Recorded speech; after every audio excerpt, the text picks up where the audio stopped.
Peace, peace. Peace, G, peace. Welcome to another live streaming edition here of Beyond the Veil, an unusual podcast. I'm your host, the Jayhawk, the Blu-ray J.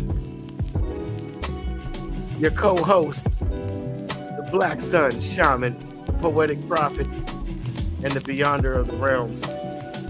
Thanks for joining us today. Namaste, everybody. Good to see you. Good to see you. Let's talk about this light. Without further ado, what's happening, my brother? Man, it's on. Everything is happening all at once, and I'm purifying my focus so I can get to my perfected resonance. Indeed, that's more than a mouthful. Yeah, man, it's a lot. There's a lot going on, and we got to stay focused, man. You know, on that work.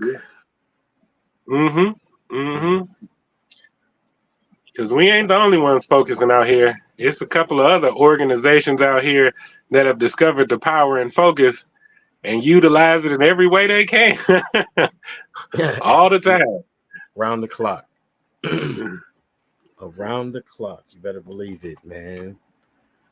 So what do we have for the people today, man? We've been discussing a whole lot of things over the past many weeks and several days, multiple hours, and even into the early morning light at times. Yes, indeed. Yes, indeed. So we can hit any angle you want to start with. I want to defer to you today. You mentioned something several weeks ago, and we, through some technical difficulties and mishaps, weren't able to catch up with one another timing wise, schedule wise. So let's get in it. Piezo-electricity, the piezo-electric breath, the importance of the electric body. And well, piezoelectricity is the electricity that comes from material, and if in material with a load on it, and you can take electricity from that. So for instance, if you take a crystal in your lighter, when you hear that when you take those grill lighters that got the trigger on it, and when you hear that click, what's happening is a piezoelectric reaction on crystal. They have a small piece of crystal in there. They apply the pressure. When the piezoelectricity sparks, the lighter fluid catches it, and that's what makes your flame. So piezoelectricity is another example of piezoelectricity. When you're walking on sand, because of the almost crystalline-like form of sand, and there's also other electric substances that formulate sand. But when a person steps on sand, it produces a piezoelectric effect. The pressure going down on the crystals produce a piezoelectric effect. So when a person is walking down the beach, they can walk farther than they could walking down the concrete. And that has to do with the fact that they're accumulating piezoelectricity. And so okay. Yeah, I definitely understand that. I was watching a video a couple hours ago, and I wanted to share. We could kind of share our reaction. We could jump in on certain points or what have you. It's a very short video, but this is not produced by myself or Brother T. We just want to use it for reactionary purposes, fair use, and all of that. This is on YouTube already, and let's see here. You will see here shortly who is the producer of said work. Let's see here. Yeah, let's bring it back to where we can see. Oh, well, let's see. I might need to. Yeah, okay. But yeah, basically what you were just describing. Steve Mold. You know. Oh, okay. Yeah, he got a grill lighter in his hand. Yeah, yeah. It's quite hard work. Like, it's not like pressing the button on a remote.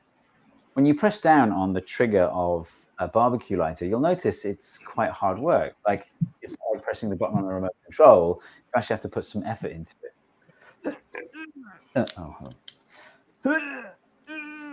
And there's a reason for that. When you press down on the trigger, you're working against quite a stiff spring, so that all that work you do is stored as potential energy in the compressed spring. And in front of that spring is a tiny hammer, so that when the mechanism finally gives way and the spring is released, all that potential energy stored in the spring is turned into kinetic energy in the hammer.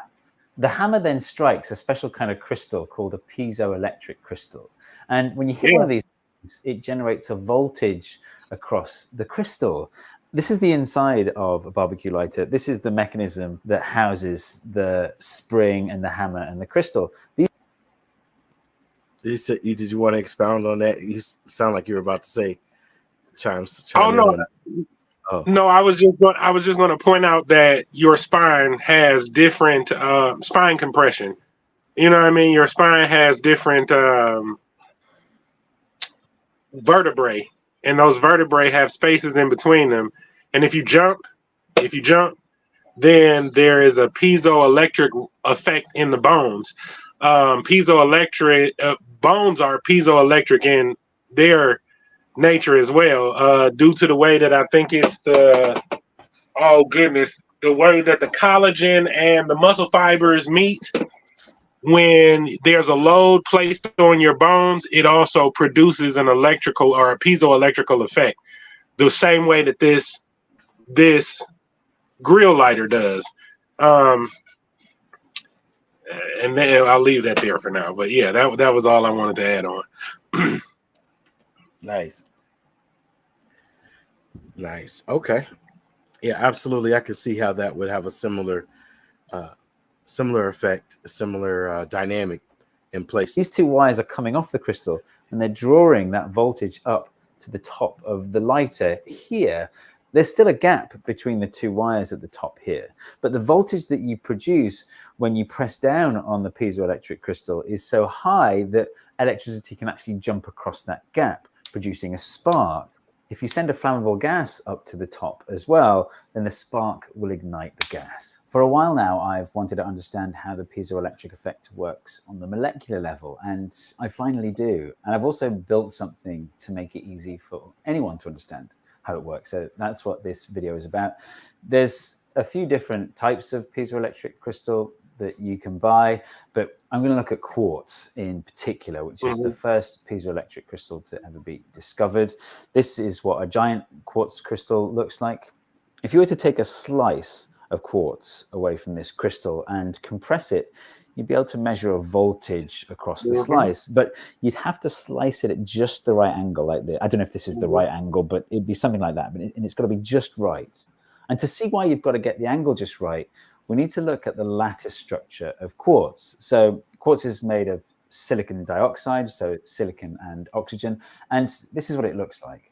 At first, it looks like quite a complicated structure, but as you rotate the crystal, you find these symmetries like this one.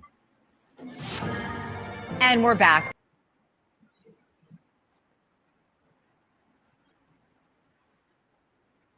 Okay, I just want to just say, I'm reading this from Google. This is bone piezoelectric quality of bones, because when he was explaining that, and then he went into the fibers and how the fibers were collecting, then it's the same as the biological mechanism for bones. They have a fluid condenser and fibers which act as wires to conduct the electricity once the piezoelectric effect is implemented. Like once the bone has a weight on it, those fibers collect it, and then the collagen stores it like a battery. So I'm just going to read this because they say it better than I do. So I'm going to read this. Okay. It said, yes, bones have piezoelectric properties, which means they can convert mechanical energy into electrical energy. This is due to the structure of collagen and a fiber-like protein that makes up a large part of bones and cartilage. Cartilage is this is the part that matches his structure. Collagen has a highly oriented pattern structure and has the ability to respond to mechanical loads that cause it to generate a piezoelectric charge when its fibers slip past each other and under stress. This can happen during physical activities like walking, stretching, or climbing.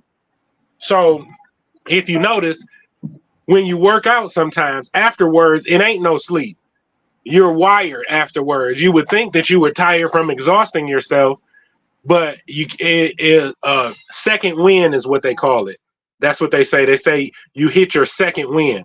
What the second wind actually is the accumulation of the piezoelectricity that came from the weight load on the bone matter. And there's also other things that it could be. It could also be your blood moving.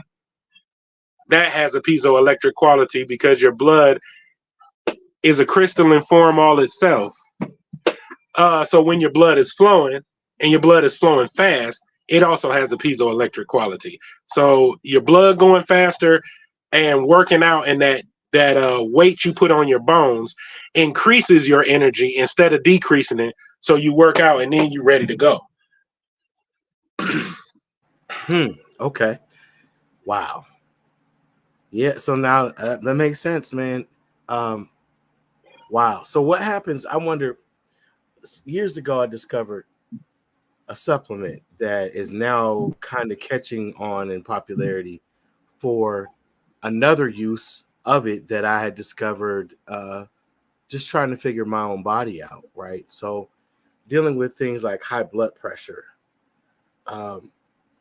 When I worked out, of course, I had better control over my blood pressure, but especially when I used anything that enhanced the production of nitric oxide in the bloodstream. So what do you have any idea, like what effect nitric oxide would have in that process of the crystallization process, you said, within the blood and the expansion of the use of the energy? I'm not sure how the nitrous oxide affects it. I know that it's a flammable gas, but I don't know how that not nitric. Okay. Oxide. Yeah. Oh, nitric. I thought you said nitrous oxide. Yeah, I was not like NOS. Yeah, not NOS. NOx. Not NOS, NOS, but NOx. No, I don't know what effect that has in the physical mechanism. That's an interesting discovery to make. But you spoke on something earlier, and then I want to address it. Okay. You talked about the fibers for can you talk about the fibers for the third, and then there go the fibers. Can you talk about the fibers for the third eye and the potential effects that they have? I know you wanted to address that. I think that was possibly you and Brother Limba that were discussing. Oh, but yeah. Okay, I'll just touch it real quick. So when you breathe in, yogins do this stuff where they talk about chi. Chi is a form of energy. It's a form of electrical energy. With the expanding of your lungs comes a certain level of piezoelectricity. But when you breathe in and you breathe into your diaphragm, if you feel your diaphragm and feel your lungs, and then you crunch, for lack of better terminology. I'm just using crunch because I don't know what the actual word for it is. But if you take in the air, you fill your diaphragm and your lungs up with air, and then you do a crunch, there'll be a sound in your ear. It'll doom. It's just a little small doom that you'll hear. And you can close your mouth, close down the ear part, and then crunch, and you'll hear that sound. What that sound you're hearing is the air traveling up into the I forget the name of the cavity, but there's a cavity up here. It's traveling up into the cavity. The cavity has hairs within it that move when the wind comes past it. So it produces an electric pulse at the top of the brain where the Christos oil, anointing oil, are when a person raises in consciousness, they come up here and there's a spark created there from breath. If you hold your breath and activate that spark by disturbing those electrical microfibers that are within the I forget the name of the cavity, but the Christ cavity, for lack of better terminology. Christ fibers. So you got me thinking in terms of fiber optics, and which is the fastest form of information transference. Yeah. Yep. So okay. Let's listen to some more. Let's see how he explains these. What he came up with here. Here's another apparatus. But there's one particular angle that I'm interested in, which is this one. Notice this hexagonal shape here. It's actually a spiral going into the screen, but for simplicity, we're going to think of it as a ring. So these three crunchy peanut butter lids represent silicon atoms, and these three smooth peanut butter lids represent oxygen. So when you compress a crystal of quartz, you're squishing these hexagons. But crucially, the bond between oxygen and silicon isn't quite even. Like, the oxygen is a bit more aggressive in the way it holds onto its electrons. So the oxygens are a little bit negatively charged and the silicons are a little bit positively charged. So think about where the average of all the positive charge is in this diagram. It's a bit like the center of mass, but it's the center of charge. So it's there in the middle between these three silicon atoms. Do you see is that an upper and lower facing pyramid? The crystal. Do you see the hexagram? Silicons that's what I was getting ready to say. But they don't move vertically. And the bottom. I literally was just about to say, do you see the hexagram? Yes, it looks like an upward and downward facing pyramid, and we know that the pyramids. What are they called though? I shouldn't be calling them pyramids. What's their real name? Merkut. The Merkut have a upward and downward facing Merkut in them. So when you're looking at this, and it has a piezoelectric quality, you've heard speculative theories that it was that the Merkut was a energy producing building. Well, now we're looking at the science for that.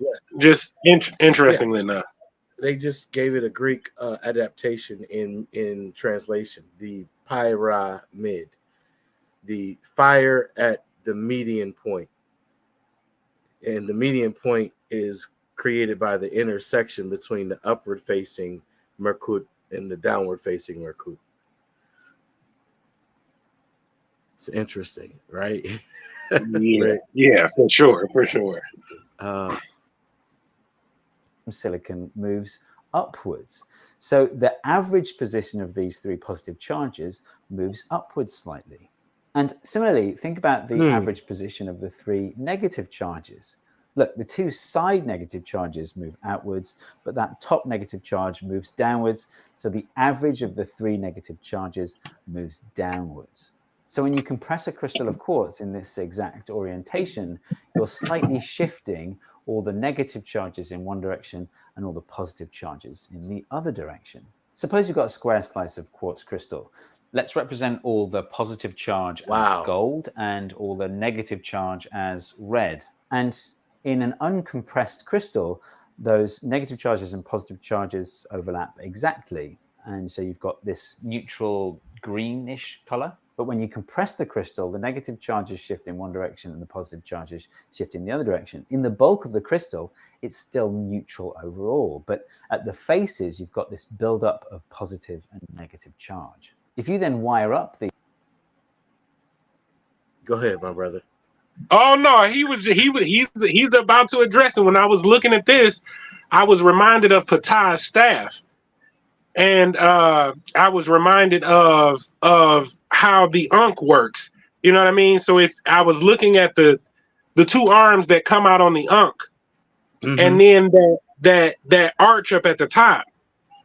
If there was any space or a crystal placed in that arch up at the top, this motion right here, grabbing the top of Patai's staff, should produce a piezoelectric charge to the staff itself. So if you're walking with it, consistent basis, if it had an energy system that would allow it to store, then just the energy from you walking would produce an electrical current that could be stored within that staff, just based on what I'm seeing here. And interestingly enough, at the bottom of Patai's staffs, he has a fork that could be put in the ground that would be a grounder to this. So it would be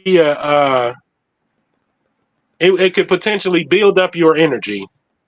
That's all. I'll just, because you would have the bottom portion of it that is a charger point that could be stuck into a port of sorts, and then the handle, if your hand is wrapped in it, you're compressing, you're creating that pressure. If you're holding it, even from the staff portion of it, for lack of a better explanation, if you were waving it, if you're twirling it,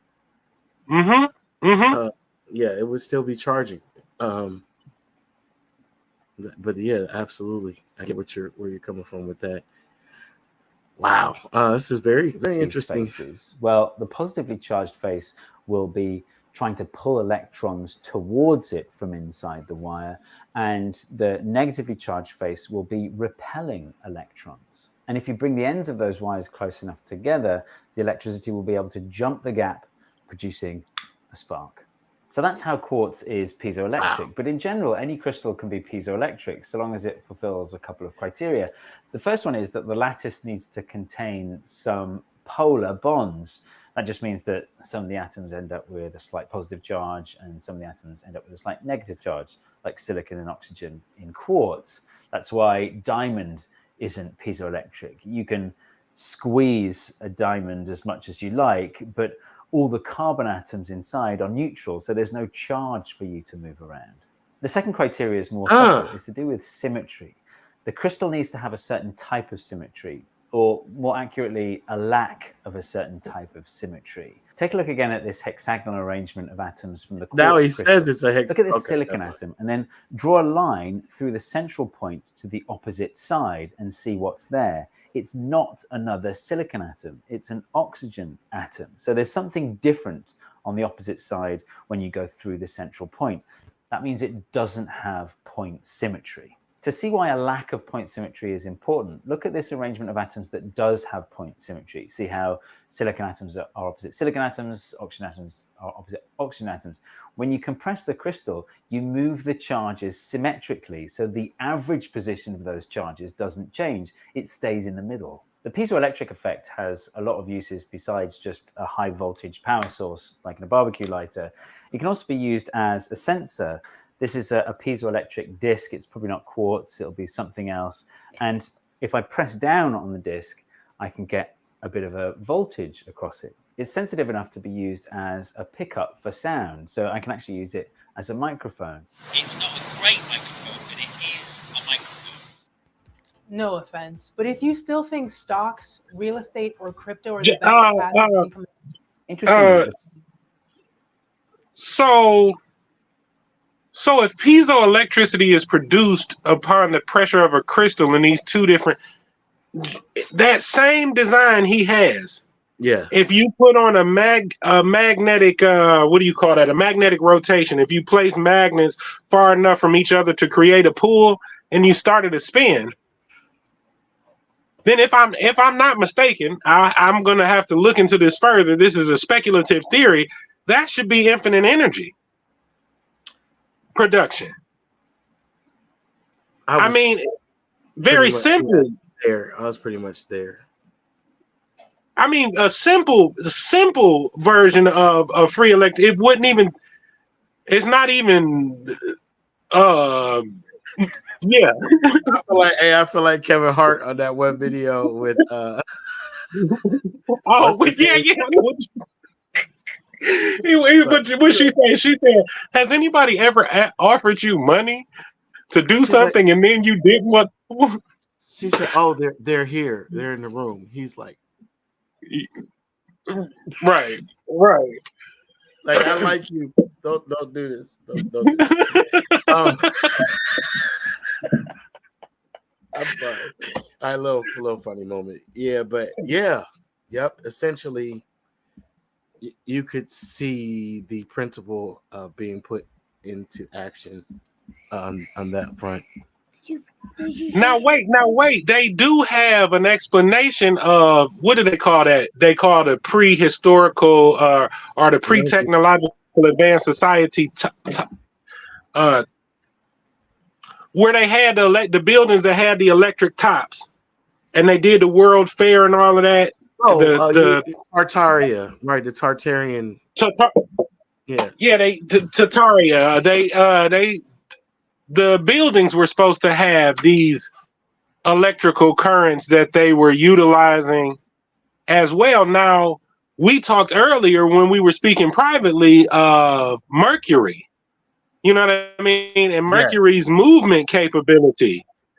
So, due to frequency. So even if you didn't have magnets, if you had the frequency that put Mercury on the move, and it's a solid, so if you ran it past a piezo, and it would touch all over it. If you ran it past a piezoelectric crystal, and you kept that running, it would do nothing but boom, boom, boom, boom, boom, electric, and that's what they had in the top of them buildings in Tartaria. They had Mercury. The Mercury was moved out of the tops of the buildings. Yes, and especially if they were struck by lightning. And then, I mean, that was almost predictable. Not almost. It was inevitably predictable, especially during certain seasons, times of those seasons, etc. You know, I would imagine with the use of even something like a tool like the Farmer's Almanac, you could inevitably discover a pattern of when those things would be more likely, right, in order to take advantage of the access to the resource freely. It wouldn't have to be something that ran without the necessity just because, right? It could be something that you only did when it came around that you needed to, for example. You know what?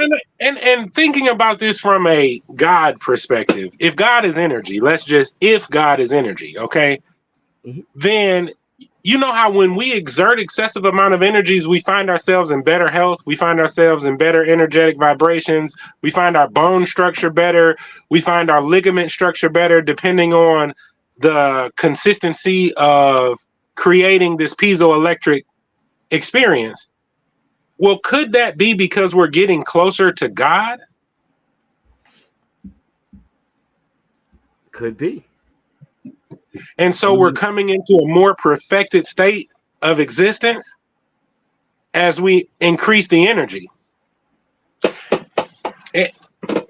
And then just a thought too, if thought produces electricity, which we know the left and right hemisphere of the brain produces electrical pulses with thought. So that too has the potential to increase our energy, but they've been the reason for programming that to the extent that they do TV programming, religious programming, school programming, all mind programs, you know, government. I'm not. Let's not say that. Let's say there are governmental programs that implement this type of information that keeps you thinking in a certain way. And that becomes our experience. You know what I mean? That becomes what we overall experience. If it's energy, is our energy going to that? When we're thinking about whatever Megan Thee Stallion's newest record, and then people start to take on the behavioral patterns that she has us thinking about and repeating. Is that just due to the fact that it's trending, or is that due to the fact that it's an electrical, well, you know this, Jay, an electrical matrix that we're in? You know what I mean? So it could be charging those situations up, for lack of better terminology. Indeed. Yeah, absolutely. Very interesting. I'm gonna let him finish up so we can finish this reaction portion, and we're gonna get into some more interesting video. I mentioned how information. Speakers can be used as microphones, and microphones can be used as speakers, and it's true of this piezoelectric microphone. It can be used as a speaker. It's not a great speaker, but it is a speaker. When you apply a voltage across a piezoelectric crystal, it will deform. It's the opposite of the piezoelectric effect. My absolute favorite example of the use of the piezoelectric effect is in the quartz watch. Inside one of these watches, there's a tiny crystal of quartz that vibrates exactly 32,768 times per second. If you know your powers of 2, then that might sound familiar. But why? Well, this video is already getting too long, so my next video is going to be about the amazing mechanism inside a quartz watch. If you want to make sure you definitely see that video, then don't forget to subscribe. If you super want to make sure, then consider clicking the notification bell. This video was made possible by my patrons on Patreon and Curiosity Stream, a subscription streaming service of over 2,000 documentaries and non-fiction titles, including some. Shout out Steve Mold. Shout out Steve Mold. Yes, check him out. Check him. Jay, if he get to that watch and he say something about the watch using a microfiber to pick up the resonance of that crystal, if that crystal is resonating at 32,000 frequency, 32,000, what do you call that? Oscillations or whatever, is 32,000. If you get a small enough microfiber to pick up the movement, then you should be able to keep the watch ticking indefinitely, as long as it doesn't disconnect from the microfiber doesn't wear out. I see where you're going with this. And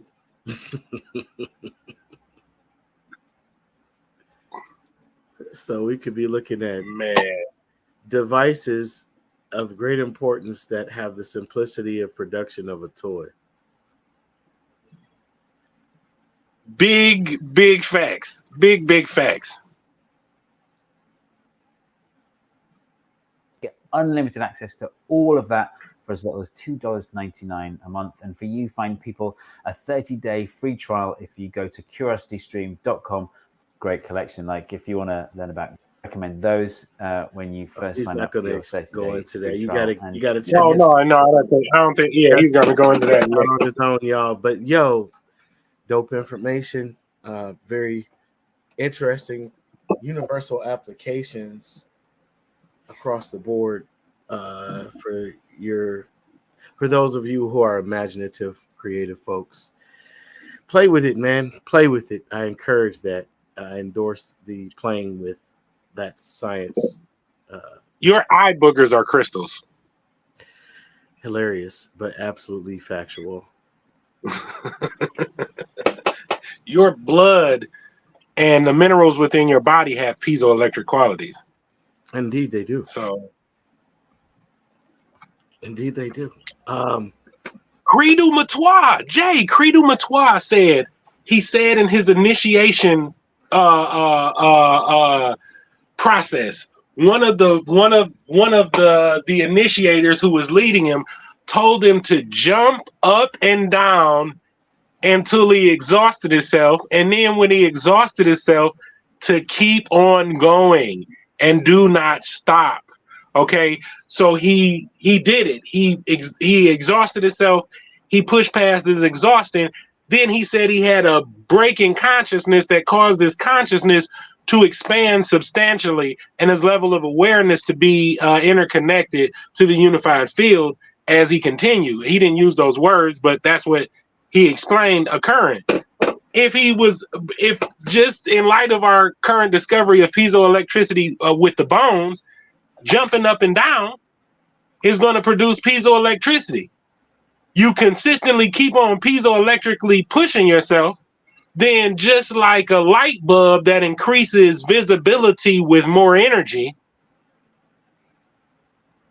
it could be the same way for your consciousness. A light bulb goes on, you know what I mean, for lack of better terminology, and you're able to more clearly have awareness because of the piezoelectricity amounting and storing up to the point that it makes you a more powerful person, or it expands your awareness. There's Credo McQuad.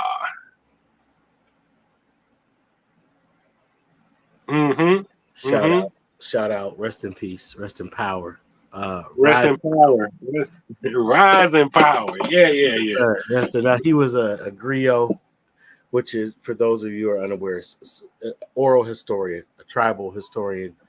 The Zulus, in case y'all are into Christianity or anything of the like, you come across the terms within the Book of Enoch, watchers. The Zulu are one of the groups of watchers. Not only that, but that's one of their functions. Zulu Anawesi, travelers from beyond the stars, still traveling.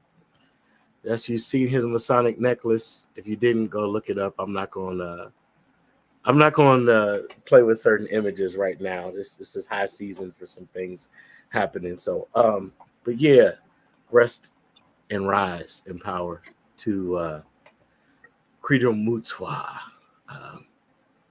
You know, check it out, man. He has a lot of insight. He still does. He's not dead. He's transitioned. You know, we'll put it that way. He's moved on, but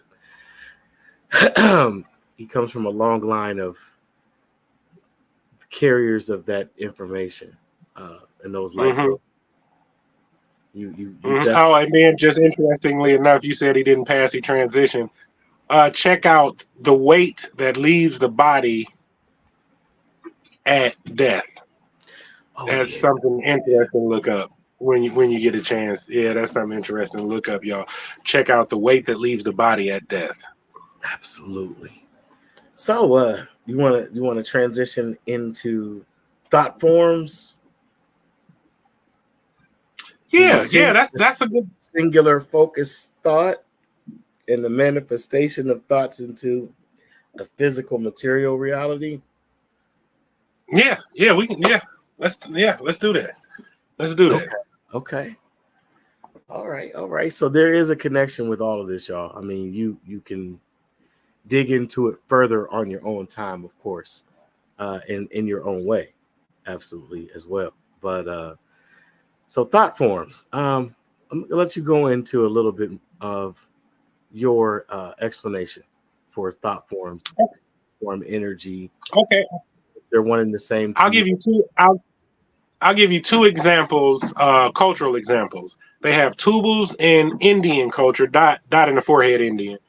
And then they have golem in Jewish, capital ISH. Okay. Jewish people have golem. Okay. And so the tubal, if you give a thought form energy long enough, just like we are a bioelectrical organism, it will begin to get the vital energy necessary for it to be a semi-living organism in accordance with the dot in the forehead Indian projection of tubal thoughts. So let's give an example that is near and dear to everyone's heart. Well, no, let's not give that example because somebody might be disturbed. Hey, this is so let's say beyond the veil.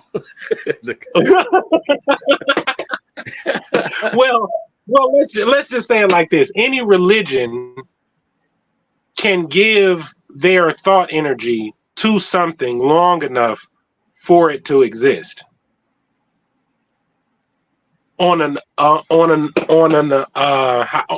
through the accumulation of electrical energy to manifest it in an electrical matrix.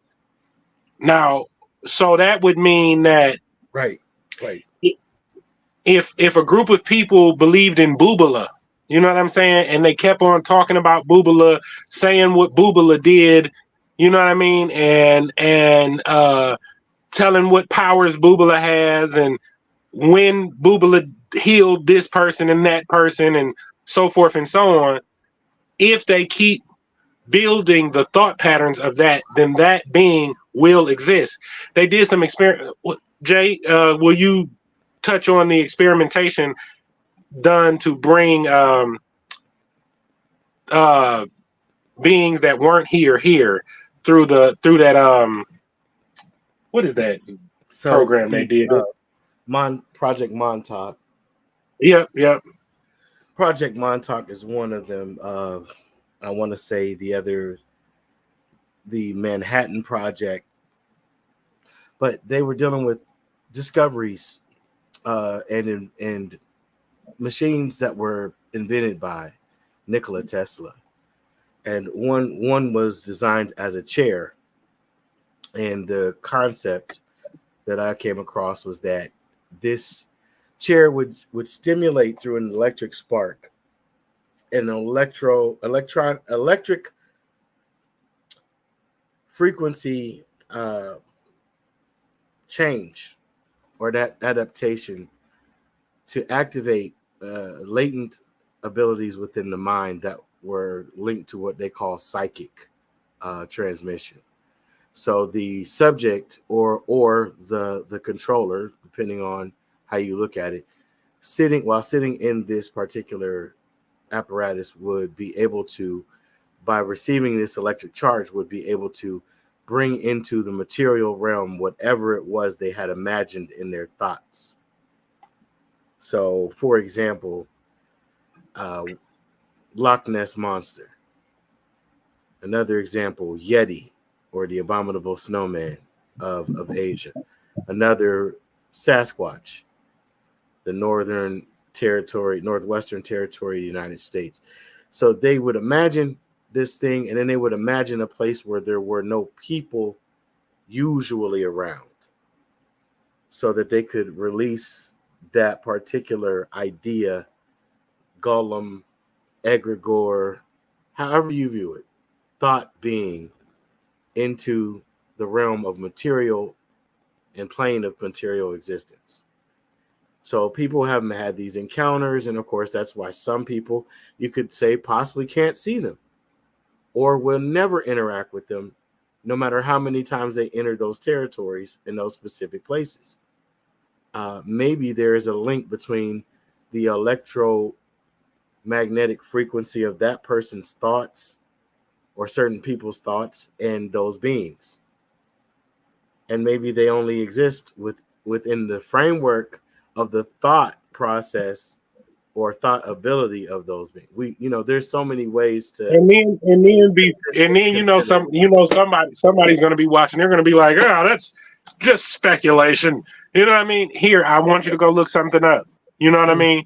I want you to go find the monks they are called the happiest people in the world, because they produce within their medulla oblongata more activity than anyone else on the planet has ever been, monitored as producing that much activity in that part of the brain. And that has to do specifically with what they've developed as far as a meditation technique to build up that level of energy. So now they're happy to a level that we are even unaware of. Like, we cannot be as happy as them. We cannot be as happy as them without going through that meditative process that builds up the piezoelectricity necessary for them to be able to sustain that level of happiness. So, just states of consciousness directly result to electrical current. You know what I mean? Directly. So, I mean, we're thinking, okay, let's think a little bit bigger, but more simplistic. cranial cavity, nasal passages. Certain breaths ignite and spark electrical responses. There are fibers in the nostrils. There are fibers throughout the brain. There is pressure. At times, our heads literally, you could feel the. And I learned a trick from not a YouTube short per se, but it was a short on one of social media. The guy showed you put your thumb at your cheekbone, and you take the other index finger and you push the nostril in. Breathe in, breathe out. It depressurizes the nasal cavity. Okay, and you can release pressure, air pressure, and fluid pressure within, this region of the face on either side. Now, sometimes that pressure might be too great to release it very easily. So you might have to do it over and over, or you may have to do some other additional things to get relief. But nonetheless, you can feel sensations. You can see light particles or what they call those black fuzzies. It just depends on what's going on when you get lightheaded. It has to do with your electrical spark, and it has to do with your breathing patterns. Go ahead. You look like you wanted to. No, I just repeated lightheaded. Lightheaded. Right. That's all. Yeah, absolutely. And usually what happens is what a person will, they call pass out. You know what I mean? On the observation hand is frightening, but that person might go into a state of consciousness where they needed to go instantly. Kind of like a person with epilepsy. What's happening with the person with epilepsy when they pass out into a seizure is there's an overproduction of electricity within their brain. So you'll see them when they're going out, because my grandmother dealt with it. When she was getting ready to go out, I hate to say it like this, it's the death look. It's the death. There's when you see some of these, you can go watch the YouTube videos of some of the people that were playing on the football field and other fields that they were playing in, and they would pass away on the field. Like they would be standing up there playing soccer or whatever, and then they would just go out. But before they go out, the common thing to all of them was this look. They'll be like this, Jay. They'll do this right here. They'll be like the death stare. Yeah, the death stare. They'll go out, and then after the death stare, then they would go out. But again, electrical current bring you to a state of awareness that cannot be perceived by people who do not possess or have not built up that level of energy. That's what a real powerful person is. This financial means to measure a person's powerfulness, this stuff that they do to measure a person's powerfulness is not what a real powerful person is. A real powerful person is a person who uses their own electrical conductivity to create what they will. And others. Indeed. But whatever. Indeed. Indeed. Wow. So I'm just looking at a book, sorry, and there's just so much. All right. So wow. Thought form. Another type of thought form, I'll put it this way. Let me try to my best to deal with the, as you put it, red dot or the Bharatan or Hindustani wisdom that has been utilized throughout time by different organizations. Okay, both secret and not so secret, but okay, the singular focus thought. I think you called it Tubal, right? It direct lines the mind to have control over the brain.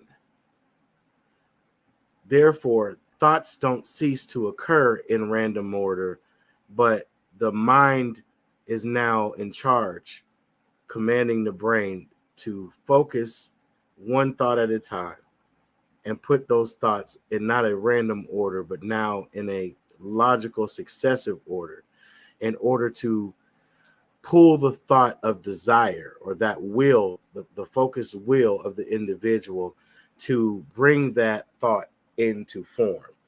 Now, we do it without any control all of the time. And the way that it manifests, it'll be that supervisor that you can't stand. Why can't you stand them?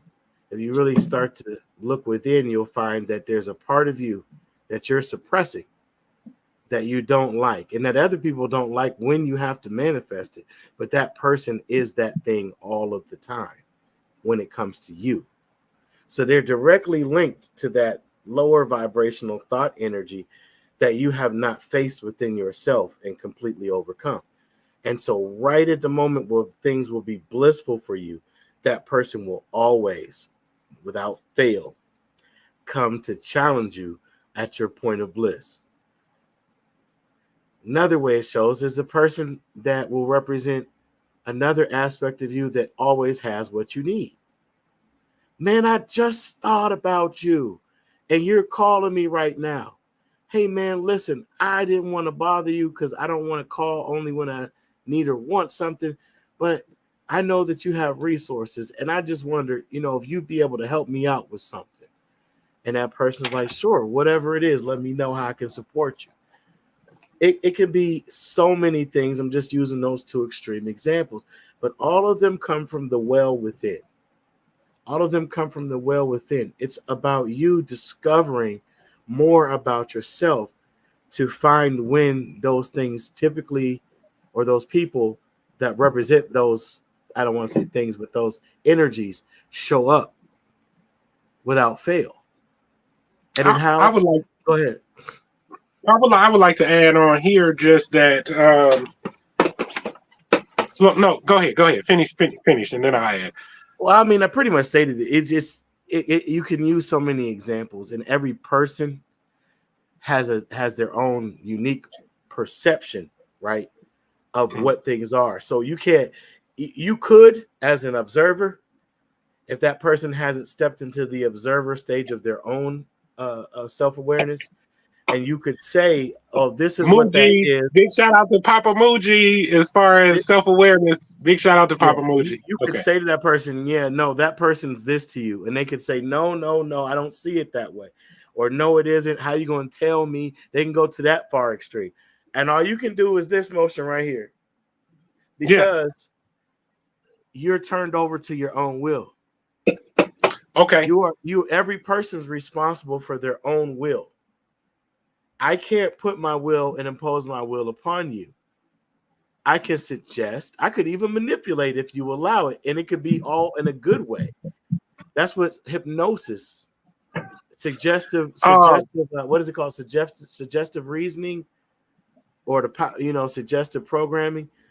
Those all those things can be used for either or, positive or negative, or even in between, just because that person is individually trying to gain something out of that interaction. That mechanism was hijacked from us, and that mechanism is called imagination. We were driven away from it past the child state and told that in our adult state that we should not be operating in our imaginative functioning to a high level degree. Here's something interesting to note, though. If you look at occult societies, if you look at esoteric portions of religion, they will, especially esoteric Christianity or Rosicrucianism or whatever you want to call it. If you, So here's a tech. I'm going to help you to operate in control over it by giving you some techniques, some imaginative techniques. First, you have one pointedness of mind. Take an object. Set an object in front of you if you have to have a physical object. Some of us don't need a physical object. We got imagination faculties that we've been using, so we can use them to imagine an object. But some people need a physical object. So take something, you know what I'm saying? Set it in front of you. Look at it and don't let your mind wander. There's nothing there but this bottle. the color of the bottle, the top on the bottle. But don't let your mind leave the bottle. The point is to get you to be able to hold focus long enough to accumulate energy into the thought. That is the basis. That is the reason for one-pointedness of mind meditation. Now, there's another technique where you begin to work on colors. You begin to work on smells. You begin to work on touches. And you get them in your mind so clear that if you think of a red polyester sweater, then you can feel that polyester. You can see that red color of the polyester. You can dag near smell the fabric, give the polyester, you know what I mean, red thing, and you have it so vividly in your imagination. That is how you utilize your piezoelectric and your left and right hemisphere electric pulses to create your own experience, as opposed to it being utilized without your consciousness to create someone else's.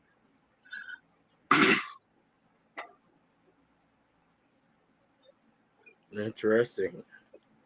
Absolutely. Enoch. Okay. Thanks for joining us, Enoch. Absolutely. So you said I am powerful. Indeed you are. Indeed you are. Yeah, man. So everything from let me hit from you are powerful beyond measure. Your electrical body, your light body produces amounts of electricity that can change the entire matrix. If your light shine bright enough for others to be able to have the choice to follow their own light, then we would be way too bright for any low vibrations to have control of our electrical matrix experience. And you're powerful. Another interesting thing is thoughts in and of themselves intend and desire to radiate and reproduce themselves. Yes. Whether they're of a light or dark, positive or negative nature is not really relevant, except for in the outcome may not be your desired outcome at that time. So trial and error, just like anything else, is required in order to master those processes of thinking and controlling what you think. I mean, you're going to have thoughts, receive thoughts that are not radiated from your highest good or others' highest good. It's going to happen. But if you replace them, reprogram by replacing, push them out. Any bad habits you want to quit, you have to replace it, or you will be back to that because it's become your crutch for so long. And I mean, we've all had them. We don't all keep them, but we've all had them. We've don't all... let no mammy mentality or no slave hand mentality. Watch out there now. Keep you from operating in your own vibratory field. What I mean is, don't let people talk you out of being yourself because they not they self, or they operating in something outside of they self. Because then you just gonna give your power away again. You get your power back to let somebody say, "Oh no, you better get back in line." "Oh no, you better get back in linear equations." "Oh no, you better get back in time." "Oh no, you better get," you know what I'm saying? Don't let people do that to you. You are, or you have jumped beyond circular reasoning, sir. So you have lost your natural mind. Yes, I have, and I've put on the mind of Christ. Because Christ did not get caught up in circular reasoning with those who were, like you put it. He would tell him, "I got enough mental capability to see your thoughts." You're lying, dude. I can see it. Yeah. I have enough of my mind to be able to have perceived it enough that I can tell your mental frequency as well. Because I've studied myself enough to know. Empath's biggest problem is that they cannot differentiate their own thoughts from someone else's.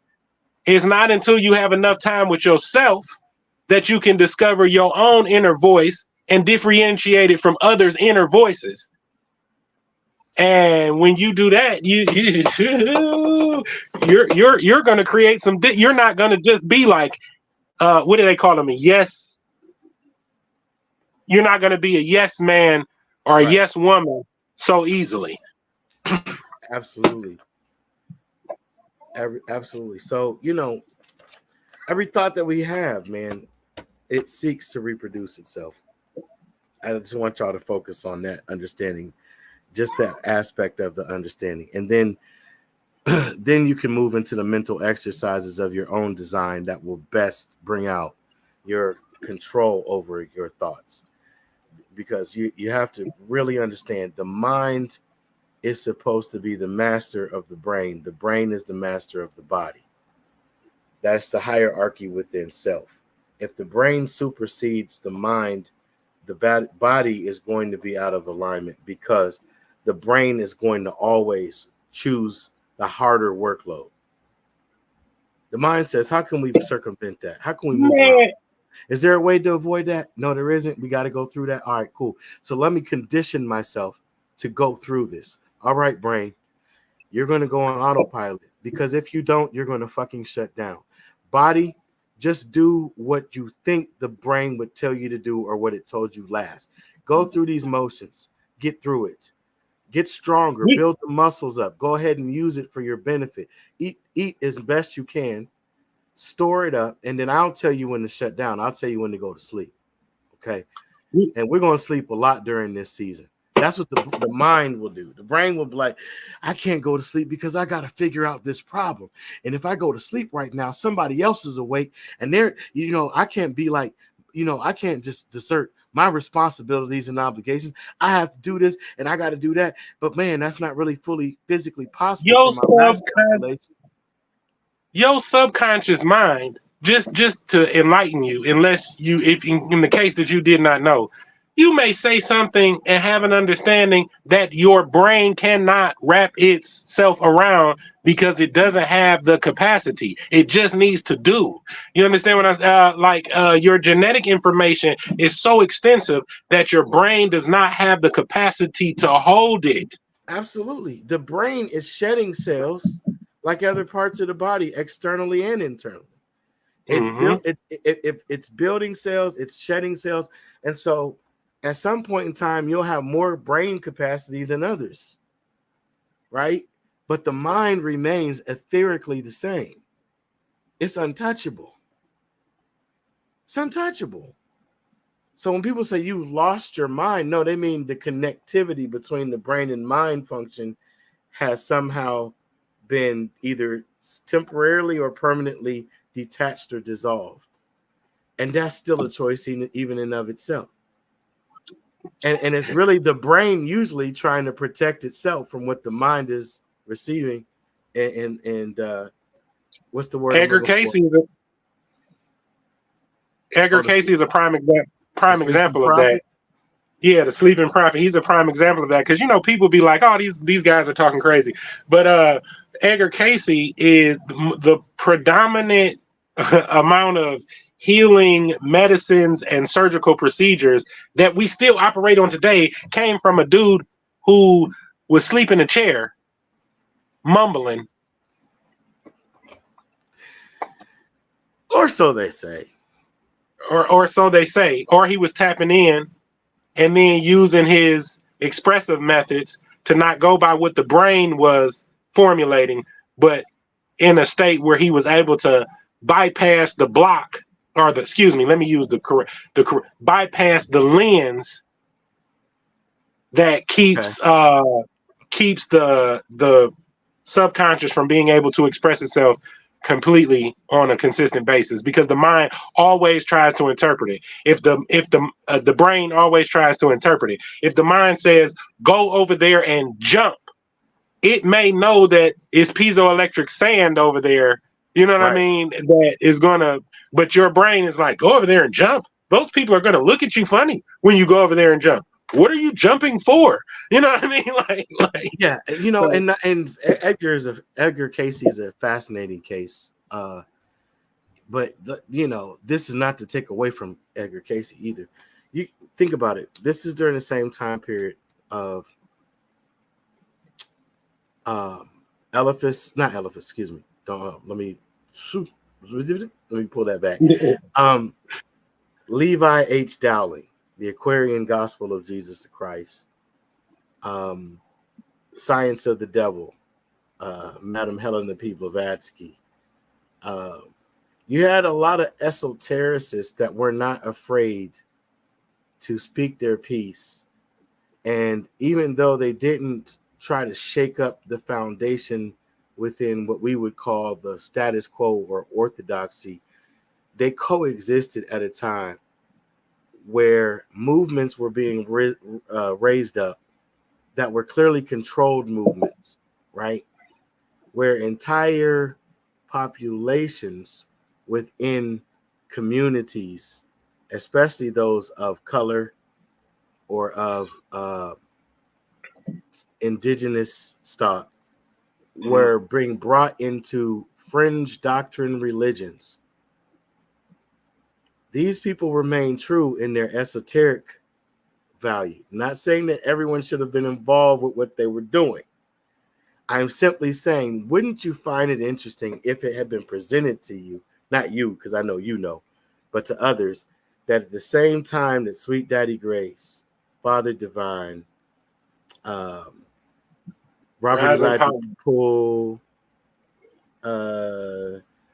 what's my brother's? Marcus Mosiah Garvey, Rabbi Arthur Wentworth Matthew, Rabbi Josiah Ford, all of these men and some women, Annie Besant, like I said, Madam Helena B. Blavatsky, all of these people were out of the same schools of thought. And some of them represented darkness, and some of them represented light. What we missed was that they were all on a chessboard, and there was a fabulous display of 4 and 5D chess going on here, while governments were being established, reestablished, toppled, reconstructed.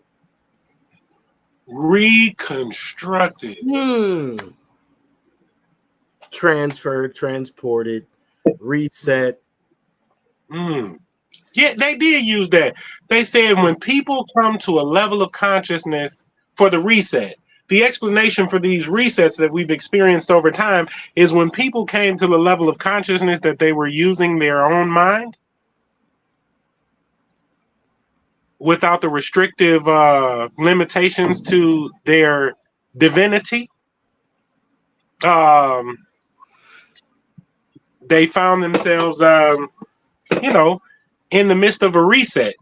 And so their brain power was redirected, and then a new power came into place. So they do that. Might I just chime in on that too?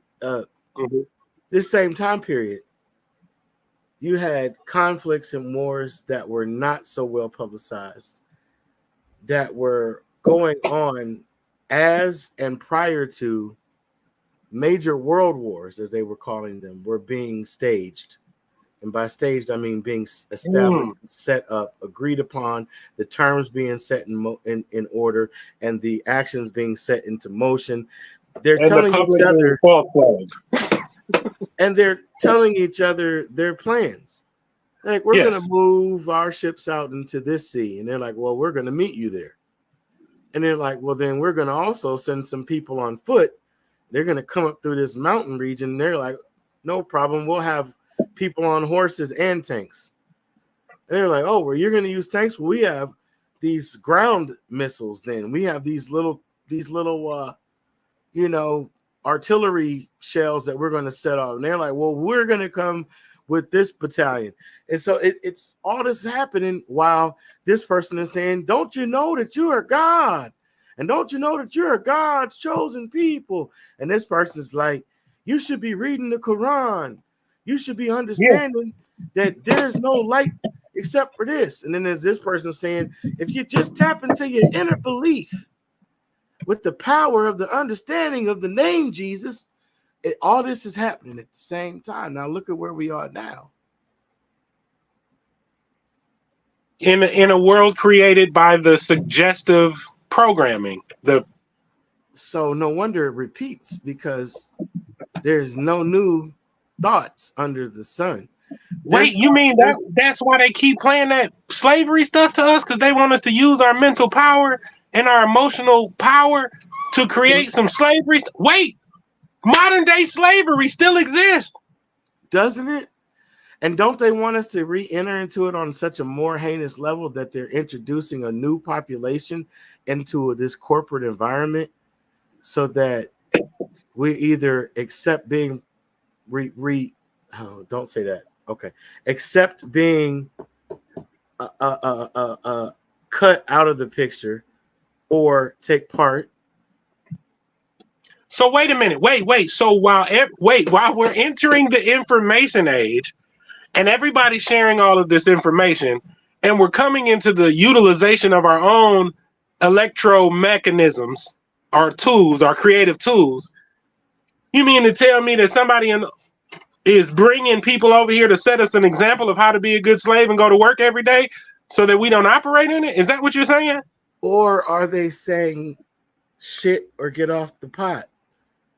Because like I just said, if you want me to participate, now I have to consider, is my standard that I set forth against my prior oppressor really what I said it was, or do I now have to start a business so that I can have a new set of cheap labor employees to employ for myself?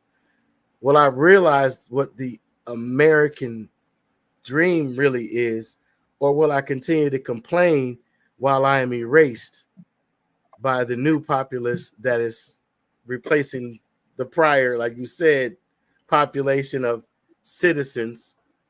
Because what, after all, a citizen is a sanitized term for a slave. It's just like you get if you want to get the sanitized history of Dr. King, only go and learn about him during Black History Month and only watch the speeches that they play at the local theater or at your local auditorium in the church. But if you want to learn the unsanitized truth about King, go in and read more than this, the biographies about him. Go and dig in to see, what others' research has shown. What was the poor people's movement really about? Why would he say, the things that he eventually came to, like, we've integrated our people into a burning house? So now understand that the real man and his, I don't want to just say evolution, but his maturing started out with one thought process and evolved or grew into another thought process. So you know what I'm saying? So then we start to understand, like, oh, yeah, his parents came up during that era that I just described, where you had all of these leaders being raised up in their organizations and then sent out to the public to recruit. Wait, a personal relationship with God? If you have no confidence in self, you are twice defeated in the race of life. All this racism and blah, blah, blah, blah. No, it's colorism. No, it's racism. You're a sellout for saying that. I'm a sellout because I won't acknowledge the fact that our people are color struck and that you actually believe that a political and social status pertains to a complexion. You actually bought into that. Interesting. Because now, just to point out the mental power. Now people really do believe that they are Black without having Black skin. Do you get how crazy that is for somebody to say? Somebody walk up to you and say, "I'm Black." No, my shirt is Black. Exactly. A relationship with yourself is to have a relationship with God. That is exactly what we're saying. Yes. Absolutely. Yes. If you have no love for yourself, you can't love your neighbor. You can't follow the first command. I don't care what your religion is, no disrespect, just saying. If you have no love for yourself, you can't love your neighbor as you love yourself, because you'll be providing your neighbor with something that you've never discovered for yourself. So it's not even there. We're an evolving humanity. Well, let me not say humanity. We're evolving. And as we are evolving, our relationship to divinity is going to change, but the script is not. The scriptures will not. If they say don't pass one jot or tittle away, or it's a problem. You know what I'm saying? Like you change this up in any way, it's a problem. But my world is changing, so why would my directives and behavioral patterns not change in accordance with the evolutionary path of the world that I'm in? So now if God tells you, or your inner voice tells you, don't eat Oreos anymore, you know what I mean? Like the world may say, I got a new brand of Oreos, the velvet ones. You know what I mean? Just to re-entice you into, I don't know how to explain it, re-entice you into being a people pleaser, for lack of better terminology. Being a people pleaser, even though you know better. You know what I mean? And that's kind of what other systems such as religion, schooling, and so forth can get you into. You can get into a place where you have come to know within yourself a truth. Right. And you've come to see that truth in the fullness of its expression outside of you. But the book says that this is not what you're supposed to be following. So you'll deny yourself, which God dwells in the temple of your body, even by that book standard. So you'll deny yourself or the God inside of you to follow some book, some minor correction. The Bible, if that's what you're referring to, is not a book. It's not, even when I was a practicing Christian, this was an annoying fact that I had to point out. And when I say annoying, I mean it's gnawing, meaning it's once you know it, it should gnaw away at you. Okay. Yeah. It should let you know how little you actually know, even if you know that book cover to cover. Yeah. But it is a library. 66 books is not one book. And the only reason why the accounts of both dispensational periods were put, or multiple dispensational periods were put under one cover is thanks to a man named Jacob von Liebsfeld. He decided it would be a great idea to take the Old Testament and the Novum Testamentum in its new transliteration to put them under one cover. And it was a bestseller. I mean, it was great marketing. You know what I mean? Especially after the printing press made it accessible to the general public and not just the clergy.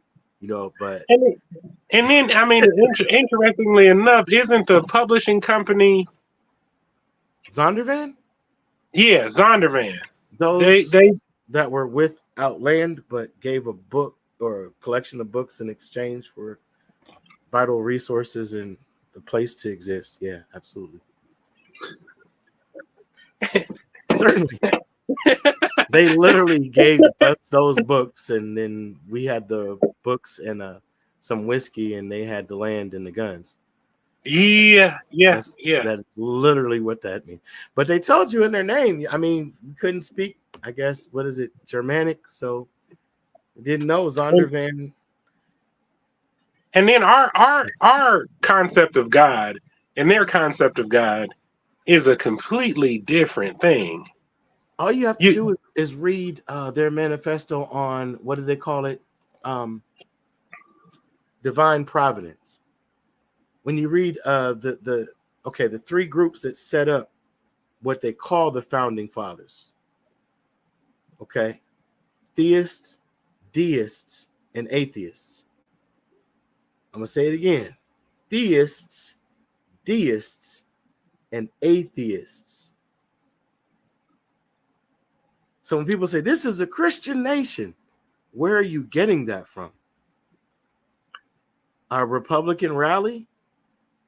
No, they think that the in God we trust is a reference. They think that the in God we trust is a reference to a supreme being. They really genuinely think that.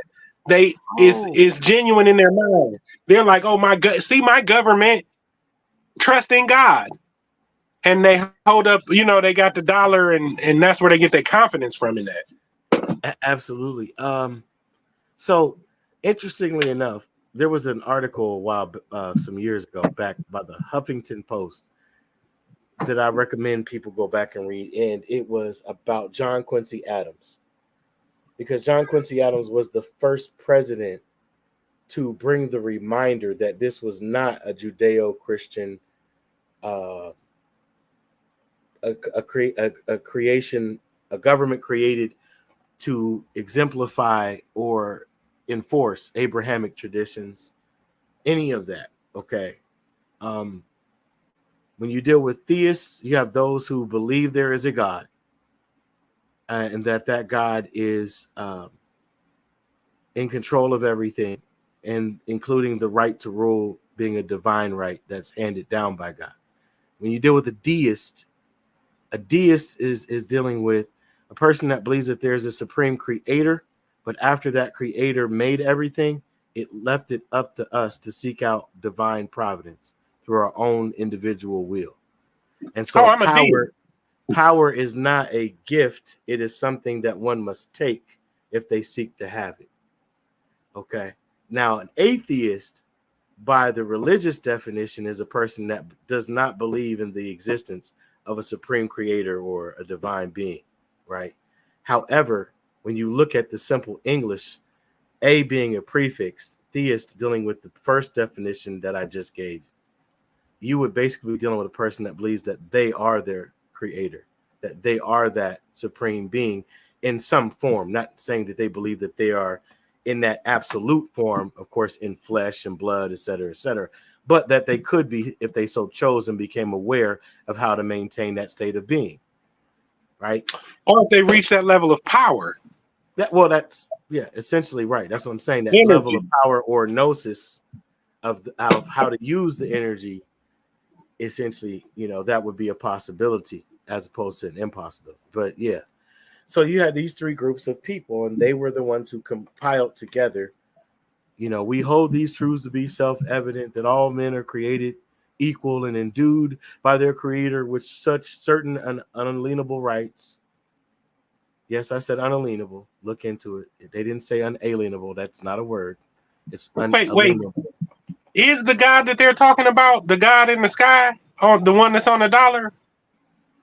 Oh, they're talking about the one that they created as an egregore through groupthink in their think tanks that they have every year, like the Committee of 300 or the Bilderberg Group or the Council on Foreign Relations or the International Monetary Fund. Yep, there you go. A trust run by what they call Government Ordnance Department.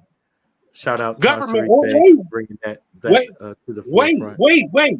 Government Ordnance Department. Government Ordnance Department. So the first letters of each one of those is G-O-D. Is this the guy that they're referring to? Correct. That's the God in which they trust. They created a trust under that title. A public trust, no less. That, of course, all of the QSIP numbers would be connected to through regional proof of birth, So keeping us from remembering our estate has left it in limbo, and then unclaimed in most instances. Correct. So, funny joke. So, a person without land is in purgatory. They would also be a villain. A villain in purgatory. Waiting for a hero or a savior.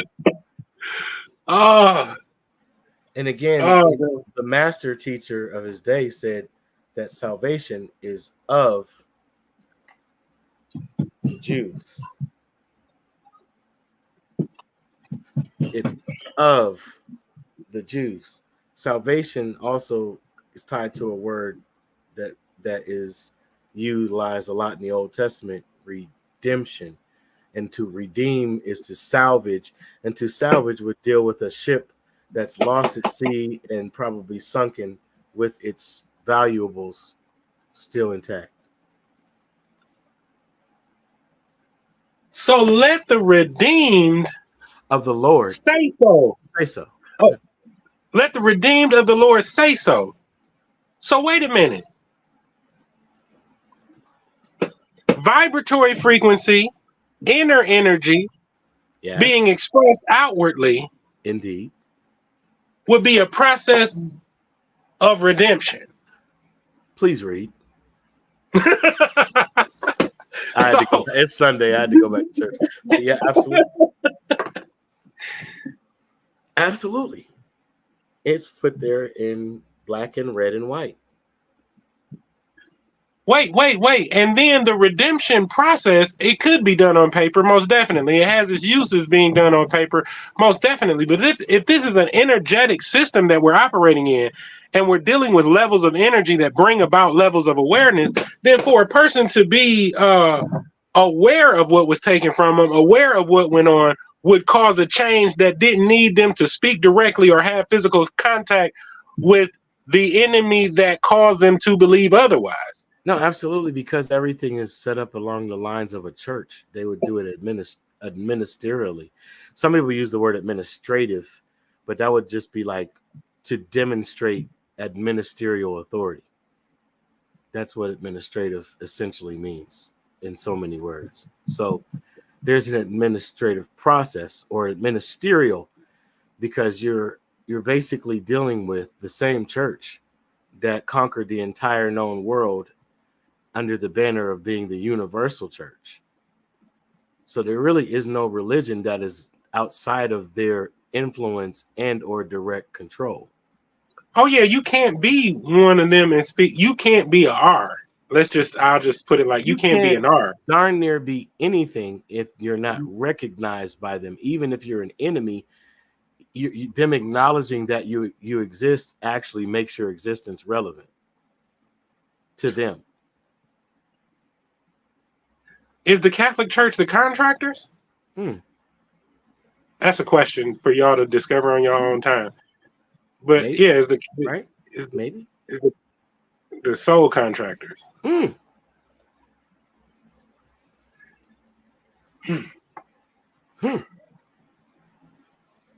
you get out of that contract?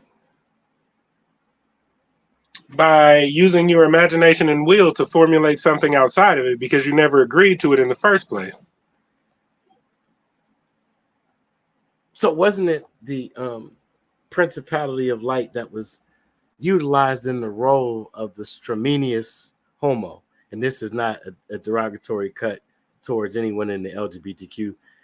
Homo means Homo sapien. It's short for man, right? So Stramenius homo in the Latin would be a man of straw, or a fictitious person that is basically only in existence through the act of either not legislation, that's a juridical person, but basically through a certified bond that was generated. So that person is only expressed in the form of that bond, but by name in lieu of the presence of the bond. So they can be spoken of even if the bond is not present, because it's a sound-alike name or item sonance to the natural living man's name, title, or attribution that was given to them by their mother and father, who later would become parents by the... Go ahead. Sorry. So wait, when someone brings you before the court under this straw man, Right, fictitious man of straw, correct? Is your signature then empowering any judgments against this, being that you're the what do you call that, the living person?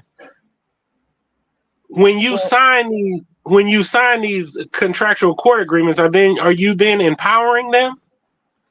You're signing your nature over to them, therefore they can take on your exemption while sticking you with their liability. So you would want to offer an autograph. So that's the power in the name. In the name, absolutely. The authority comes with the name. That's why even in marriage, you give the person your debt and your last name, unless you create a dynasty. Then it would be you give them your last name and a successful future of your progeny, those that you produced together as one. But the power is always in the name. That's why everyone wants the name. Side chicks don't get the name. Shoot, as it stands, it looks like the empowerment for everything our governing body did then results from our energy, which further solidifies our position in this video that this is an energy-based system, and to can have control over your own energy and to formulate your own imagination in a clear thought process has the ability to overcome the authority of your enemy by discovering your own name or identity or authority. Which is key in why Kamala Harris is playing this identity politics game. Even though I don't agree with the red side in some instances any more than I agree with the blue side, what I do recognize is that they're calling out is in the clear light of truth or clear light of creation. They're calling out the fact that she is using identity in the form of name to play a legal game. And I'm going to tell y'all this. If you haven't heard this before, you're going to say you heard it the first time here. You will never see a black president of the United States Corporation. Look up the codes noir. They're not going to let Dick Gregory in there? They ain't going to let... No, the computers, because Dick Gregory understood the principles of piezoelectricity and fasting, created enough pressure within the system for that electrical charge to positively promote his name to that vocation. But they used quickly another apparatus through a publication and one particular journalist to announce that he had in fact lost, which would have created a panic in the people. If he hadn't said that, it would have been a different reaction, but nonetheless, it would have been a little bit of instability. But if they had went and said, no, Brother Dick won fair and square, Mr. Nixon is not president, there could have been backlash and outward consequences, right? Like worse than January 6th, for example, but of that nature. Okay.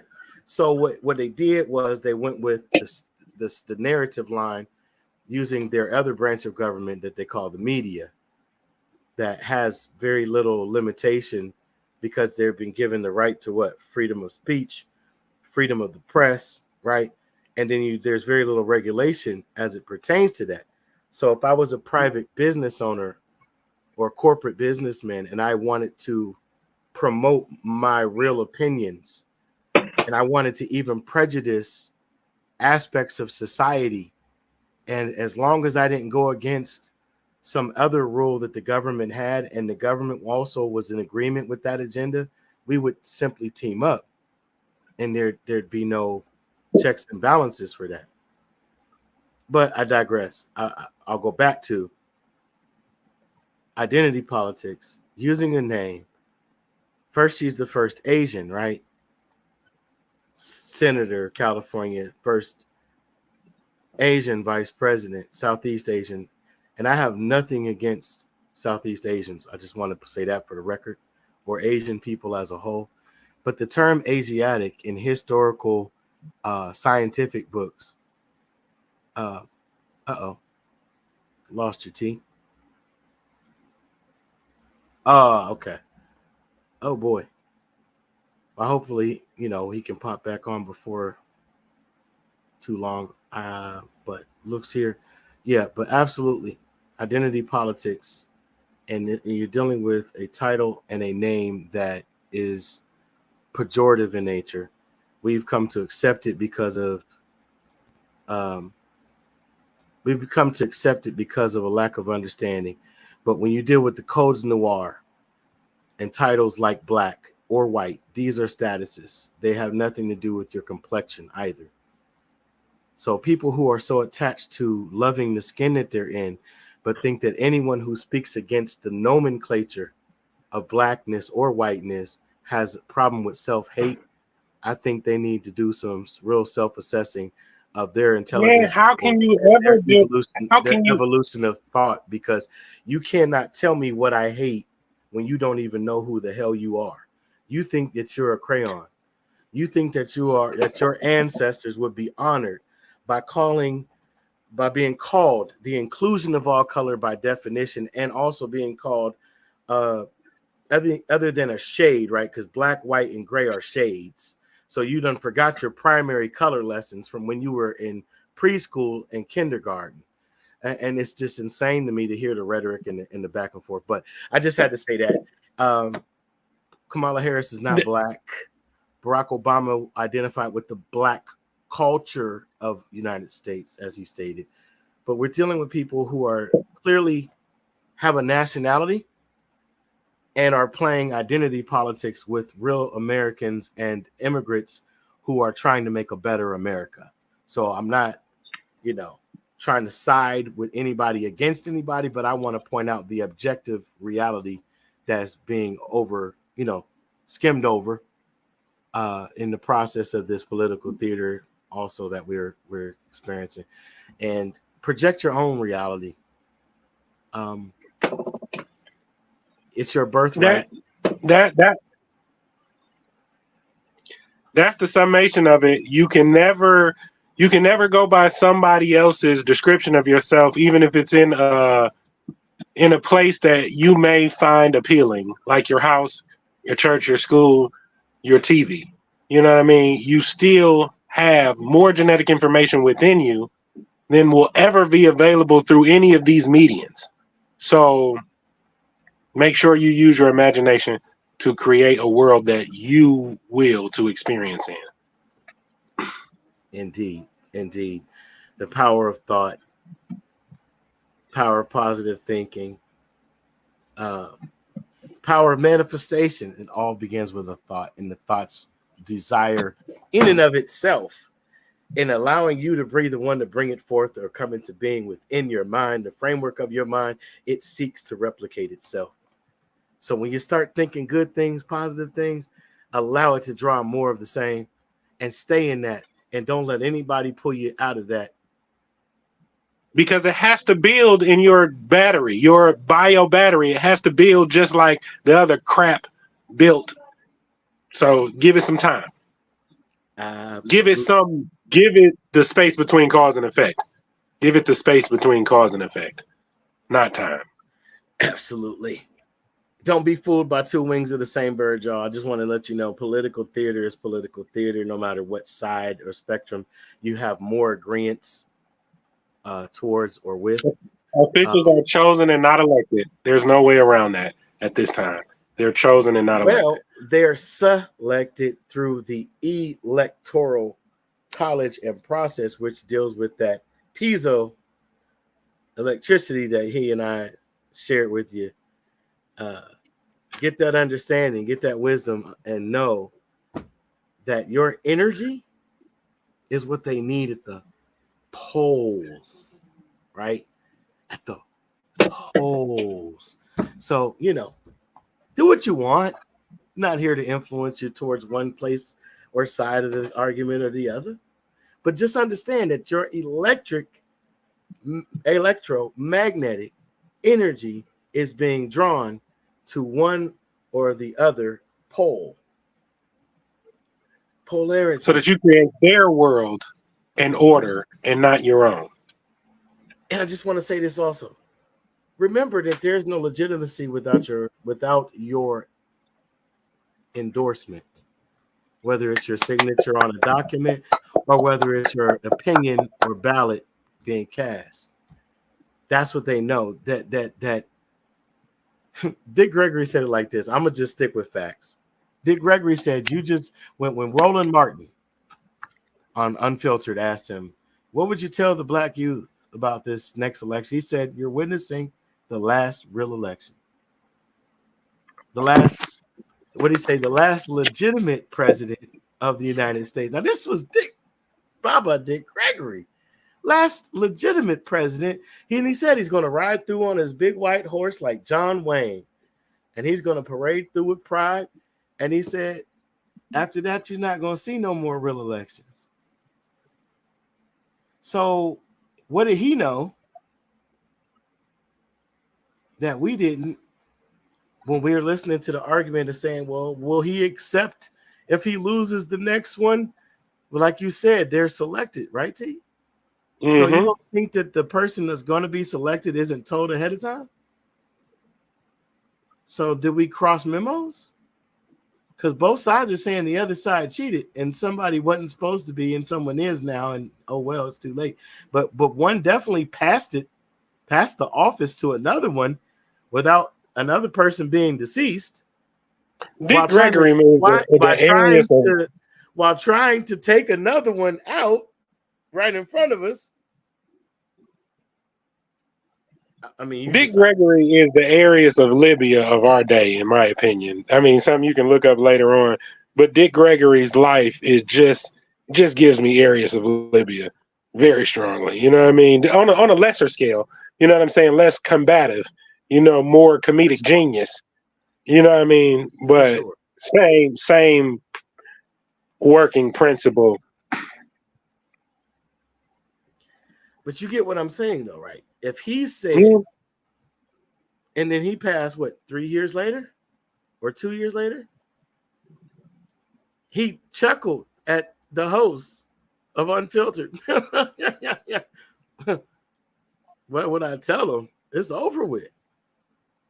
Quote, unquote. This is the last. Anyway, and at the same time, the information was coming forth that if we don't vote, there's no legitimacy, because remember, if we know who we are and we go back into the ancestry and we go into the political theater and staging of the day of when certain things were written. Wait a minute. Electric Volt.